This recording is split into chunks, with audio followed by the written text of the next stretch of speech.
সুন্দরী পতিতাকে বিয়ের প্রস্তাব দিলেন হুজুর নিজেই। সম্প্রতি একটা ভিডিও খুব ভাইরাল হয়েছে, যেখানে দেখানো হয়েছে সুন্দরী একজন পতিতাকে বিয়ের প্রস্তাব দিয়েছেন একজন হুজুর নিজেই। তো চলুন আমরা প্রথমে সেই ভিডিওটি দেখে নিই এবং তারপরে আমরা এই ব্যাপারে কথা বলবো। তো আজকের ভিডিওতে আমি সবাইকে রিকোয়েস্ট করব সম্পূর্ণ ভিডিওটি দেখার জন্য, না হলে কিন্তু আপনি এই সম্পূর্ণ বিষয়টি বুঝতে পারবেন না। আপনাদের এখান থেকে একটা লোক বের হয়ে গেলে সে আপনার কি হয়?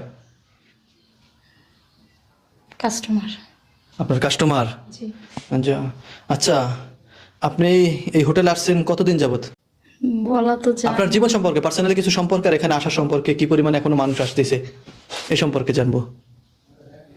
ওকে।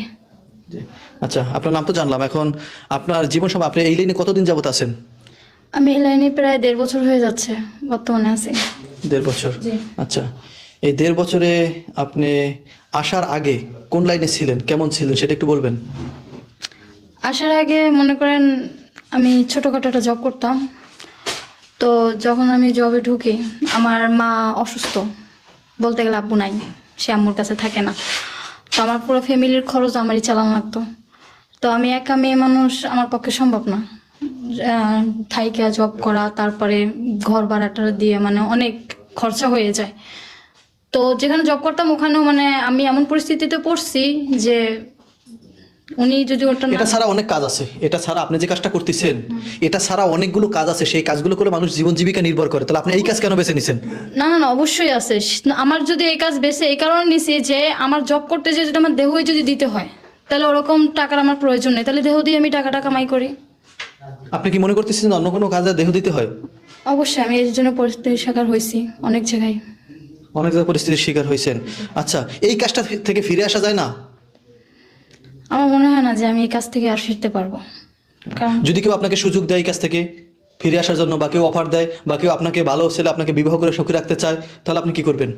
আমাদের মতন এই সমস্ত লাইনের মেয়েদেরকে কখনো সেরকম অফার দিবে না, কিছু ক্ষণিকের জন্য আর সময়ের জন্য, যেটা বাস্তব।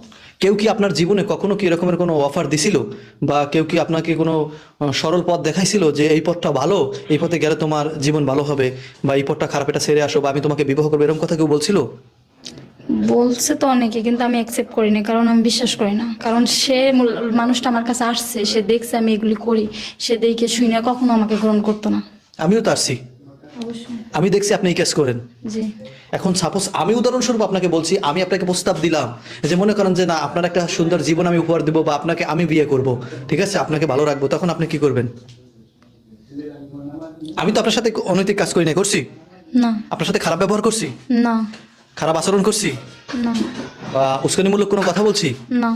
তাই আমরা তার সাক্ষাৎকারটা আপনাদের মাঝে তুলে ধরতেছি, আর দেখি সে সঠিক পথে আসে কিনা। যাবেন সঠিক পথে? সেরকম পারফেক্ট মানুষ হলে অবশ্যই ফিরে যাব। যদি আমার মতো একজন আসে? আলহামদুলিল্লাহ, হ্যাঁ, আলহামদুলিল্লাহ চলে যাব। এখন তো আপনি 2 হাত ভরে টাকা কামাইতেছেন, জানি যে এই কাজে অনেক টাকা, এটা আপনাদের মুখের কথা, আমি তো আল্লাহ না করুক আমি কোনোদিন করি নাই, কিন্তু এই কাজে অনেক টাকা আমি শুনছি। এখন যদি সে আপনাকে নিয়ে রাখে অল্প কিছু টাকার বিনিময়, অর্থাৎ শুধু বাদ দিব আর ভালোভাবে রাখবো, এখন সেখানে কি আপনি থাকতে পারবেন?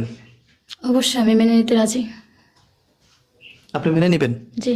সম্মানিত বন্ধুরা, অল্প অল্প কথার বিনিময়ে কিন্তু সত্য কথাটা মুখ ফসকে বেরিয়ে গেছে, অর্থাৎ সে মানতে রাজি। অর্থাৎ যত বড়ই খারাপ হোক না কেন, ঠিক আছে, তার মনের ভিতরে কিন্তু এক ছোট্ট একটা জায়গা হলো আবেগের ভালোবাসার জায়গা থাকে, এটা সবার ভিতরেই আছে, এটা তার ভিতরেও আছে, সেও কিন্তু এখনো ভালো হচ্ছে। আচ্ছা, আমি একটু পার্সোনালি আরেক কয়েকটা কোশ্চেন করি, হয়তো আপনি মাইন্ডে নেবেন না আশা করি।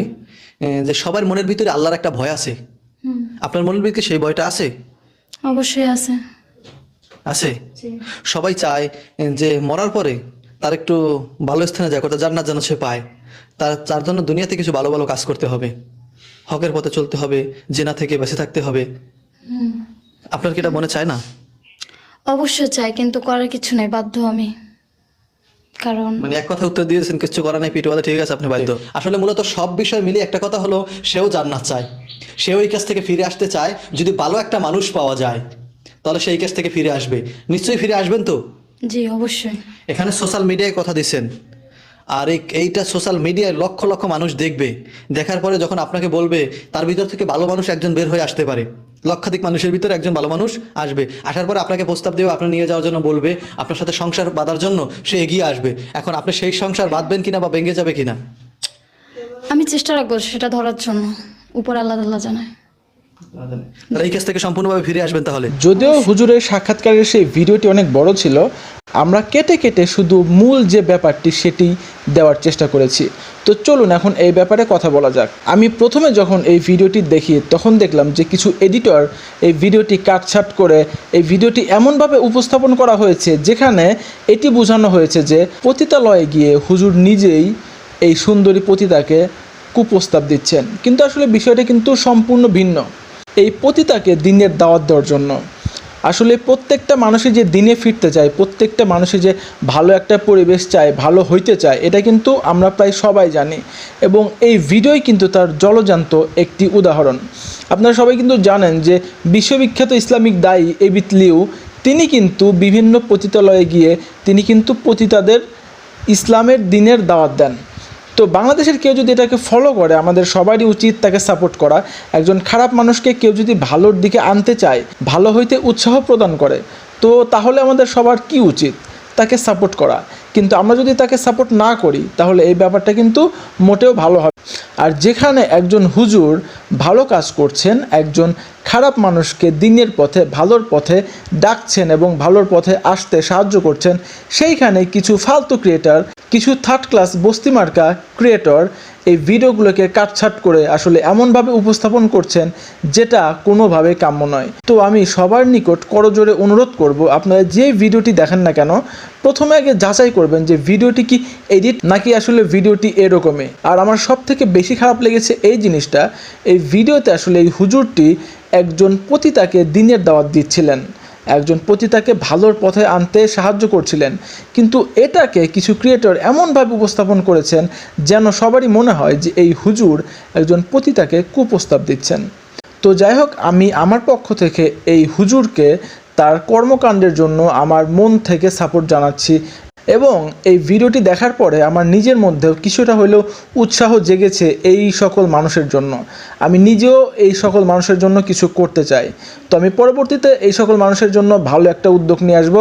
আশা করি আপনারা সবাই আমার পাশেই থাকবেন। তো যাই হোক, এই ছিল আজকের ভিডিও। এতক্ষণ আমাদের সাথে থাকার জন্য সবাইকে অসংখ্য ধন্যবাদ। দেখা হবে পরবর্তী ভিডিওতে। সেই পর্যন্ত ভালো থাকবেন, সুস্থ থাকবেন, আমাদের সাথেই থাকবেন। খোদা হাফেজ।